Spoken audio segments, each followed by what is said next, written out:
Hello everyone, আবারও হাজির হয়ে গেলাম আপনাদের মাঝে। এখানে হচ্ছে আমার একটা পার্সেল এসেছে, আমি এটা রিসিভ করেছি। এই যে আমি যে ড্রেসটা সিলেক্ট করেছিলাম, এই সেই বিউটিফুল ড্রেসটা খুব সুন্দর ছিল। আমি আবার কি কোনো কিছু কেনার পর আগে ওয়াশ করি দেন পরি। এটা হচ্ছে ওয়াশ করার পর আমি পরেছিলাম, যার কারণে মানে একটু গুছানো লাগছে। আমি আয়রন করিনি, কারণ ওই দিনে আমার একটা সাডেনলি প্ল্যান হয়েছে বাইরে যাওয়ার, যে ডিনার করব বাইরে গিয়ে। তো আমি হুটহাট এটা হচ্ছে ওয়াশ করার পরে পরে ফেলে আয়রন করার টাইম হয়নি। বাট ওড়নাটা এত বিউটিফুল, ওড়নাটার জাস্ট প্রেমে পড়ে গেছি আমি ড্রেসটার। আমি হচ্ছে এইদিকে রেডি হয়ে গেছি, জায়ানকেও রেডি করিয়েছি। তো আমরা এখন বেরিয়ে পড়বো, আমার হাজব্যান্ড, আমি আর জায়ান।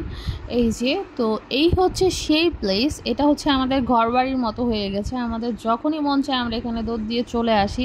ডিনার হোক, নাস্তা হোক, লাঞ্চ হোক, যা কিছুই হোক, এখানে হচ্ছে আমাদের খেতেই হবে। প্রাইসগুলো রিজনেবল, আর হচ্ছে অল্প টাকায় ভাই অনেক খাওয়া যায়।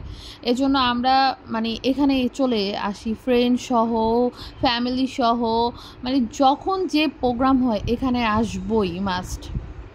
এখানে ভালো লাগার আরেকটা কারণ হলো, এখানে হচ্ছে আমরা হচ্ছে যেই রকম আইটেমই চাই না কেন, যেমন চাইনিজ আইটেম থেকে শুরু করে বিরিয়ানি, তেহারি, তারপর ডেজার্ট আইটেম, জুস আইটেম, সব কিছু হচ্ছে এই ফুড কোর্টটার মধ্যে আছে। যার কারণে আমরা বারবার ছুটে আসি। এইদিকে হচ্ছে আমার ছেলের মন খারাপ, এখনও তার পছন্দের মতো খাওয়ার অর্ডার দেওয়া হচ্ছে না কেন, খাওয়া আসছে না কেন, সে বুঝতেই রাজি না।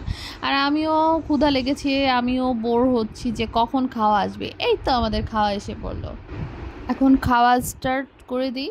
এই যে আমার ফেভারিট দোসা এসে পড়েছে, এটার সাথে দিয়েছে এই যে ডালের হচ্ছে এইটা দিয়েছে, তেঁতুলের একটা চাটনি টাইপ দিয়েছে, আলুর দম দিয়েছে, আর হচ্ছে দিয়েছে হচ্ছে টক দই। এত মজা লাগে, আমি অলওয়েজ গেলে এটা তো খাবই। তো খাওয়া স্টার্ট করে দিলাম। আর এইদিকে হাজির হয়ে গেল গরম গরম হচ্ছে স্টেক চাউমিন। এটাও অনেক গরম ছিল, প্লাস অনেক মজা ছিল। এটা হচ্ছে আমার হাজব্যান্ডের ফেভারেট। তো অলওয়েজ এখানে হচ্ছে আমি গেলে এইটাও নেই, যা যা খাবো অলওয়েজ ওগুলোর তো নেই, সাথে আবার এক্সট্রা কিছুও নেই। এত গরম ছিল যে মুখে দেওয়া যাচ্ছিল না, যার জন্য আমি বললাম যে না ভাই, আগে ঠান্ডা হোক পরে আমি খাবো, গরমে মুখ পুড়ে যাবে। যে একটুখানি নিয়েছে, আমার মুখে গরমে একদমই হয়ে গেছে। তো আমি বললাম ভাই বেস্ট। এই যে আমার হচ্ছে একটা সেট মেনু দিয়েছিলাম, এটাও হাজির হয়ে গেল। এখানে হচ্ছে এই সেট মেনুটায় হচ্ছে 2 টাইপের চিকেন ছিল, এটাও মজা ছিল। এখানে সবাই হচ্ছে খুব পরিচিত হয়ে গেছে, মানে যখন যাই হচ্ছে সবাই হচ্ছে ফেসগুলো ভালো করেই চিনে, কারণ রেগুলার যা হয়, সপ্তাহে 2-3 দিন এখানে খাওয়া হয় রেগুলার। তো আমার কাছে বেশ ভালোই লাগে, আমি অলওয়েজ এখানে যাই। আর হচ্ছে ফ্রাইড রাইসটাও ভালো ছিল।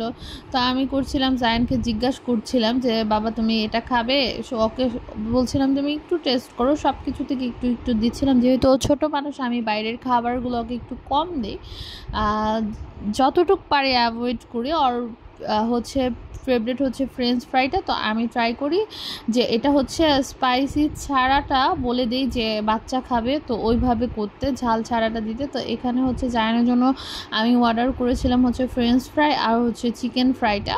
তো ওকে বললাম যে তোমাকে এটা আমি খাওয়াই দিব, বলে না ও হাত দিয়ে খাবে। তো হাত দিয়ে খাচ্ছে, এদিকে হচ্ছে আমরা আমাদের মতো খাচ্ছি। আর ওদিকে দিয়েছিলাম অন্থন, ওইটা মোটামুটি লেগেছে আমার কাছে। তো এদিকে খাওয়া দাওয়ায় ব্যস্ত, সবাই খাচ্ছে। আর আরেকটা ব্যাপার হলো, এখানে এত পরিমাণ ভিড় থাকে যে সিটের জন্য দাঁড়িয়ে থাকতে হয়, মানে এত সিরিয়াল থাকে। তো আমি বললাম আমার হাজব্যান্ডকে এটা একটু টেস্ট করে দেখো, এটাও মজা আছে। ও হচ্ছে স্টেক চাউমিনটা খাচ্ছিল। এই আমি আবার ব্যাক করে ফেললাম বাসায়। আজকে এখানে টাটা, বাই বাই।